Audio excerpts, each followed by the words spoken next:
नमस्कार दोस्तों, YouTube channel के MIB डिजिटल इरा में मैं MI भूषण आपका स्वागत करता हूं। दोस्तों, आज की वीडियो शुरू से अंत तक देखिएगा। आज की वीडियो में हो सकता है कि आपको किसी भी चीज का निर्णय लेने में आसानी हो। दोस्तों, आज की वीडियो का मेन टॉपिक है दृष्टि, दृष्टिकोण और किसी भी चीज की चुनाव। किसी भी चीज की चुनाव करते समय अपना दृष्टि और दृष्टिकोण दोनों को सही डायरेक्शन में रखना चाहिए, वरना आपका एक चुनाव जिंदगी भर आपके लिए पछतावा का सबब बन सकता है। इस कहानी को मैं लेकर के चलता हूं महाभारत के उस घटना की तरफ जहां पे आपको ये सच होता प्रतीत होगा कि किस तरीके से एक दृष्टि और दृष्टिकोण और चुनाव में क्या फर्क पड़ जाता है, कैसे आपका एक सही चुनाव आपके लाइफ को बदल सकता है या फिर आपके लाइफ को बर्बाद भी कर सकता है। कहानी कुछ इस प्रकार है कि महाभारत की युद्ध कौरवों और पांडवों के बीच में लड़ी जानी तय हो गई थी, क्योंकि जहां पांडवों को केवल 5 ग्राम चाहिए था, वहीं कौरव सुई के नोक के बराबर भी जमीन का टुकड़ा देने से इनकार कर चुके थे। अब जब युद्ध की रणनीति तय हुई, युद्ध की जब रणभेरी बज चुकी थी, तो उससे एक रात पहले भगवान श्री कृष्ण का बंटवारा होना तय था। अब भगवान श्री कृष्ण के बंटवारे के लिए दोनों पक्ष के लोग शुभ प्रभात होते ही भगवान श्री कृष्ण के पास चले जाते हैं, जहां पे एक तरफ दुर्योधन कौरव के पक्ष से आते हैं तो पांडव के पक्ष से अर्जुन आते हैं। अर्जुन कृष्ण जी के पैर के जस्ट सामने खड़े हो जाते हैं और वहीं पे दुर्योधन कृष्ण के सर के पास खड़े हो जाते हैं। जैसे ही भगवान श्री कृष्ण का नींद खुलता है सुबह में, तो वो देखते हैं कि अर्जुन हमारे पैर के सामने खड़ा हुआ है और बोलते हैं कि वत्स, इतनी सुबह आने का क्या कारण है, बताओ।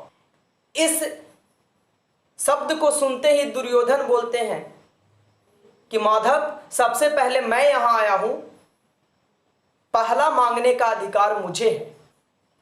जबकि भगवान श्री कृष्ण से कोई भी लीलाएं छुपी हुई नहीं थी, वो सभी लीलाओं को जानते थे।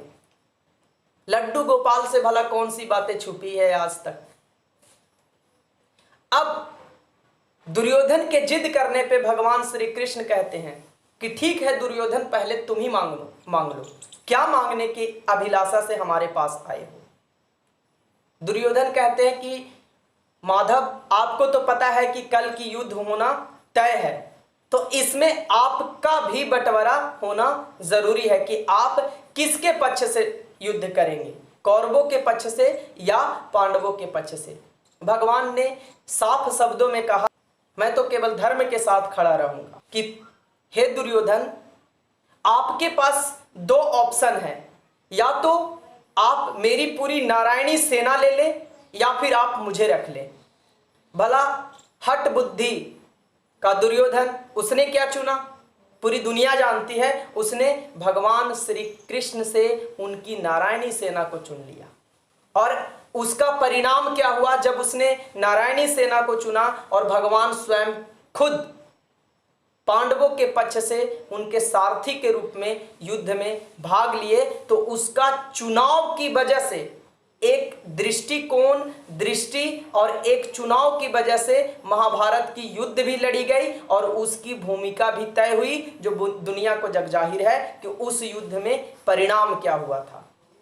मेरा कहने का मतलब सिर्फ इतना ही है, मोरल ऑफ अ स्टोरी केवल इतना ही है कि किसी भी चीज को चुनाव कर रहे हो तो चुनाव करने से पहले आप इस बात का ध्यान रखें कि ये हमारा चुनाव कहां तक सफल हो सकता है, कहां तक सफल हो सकता है।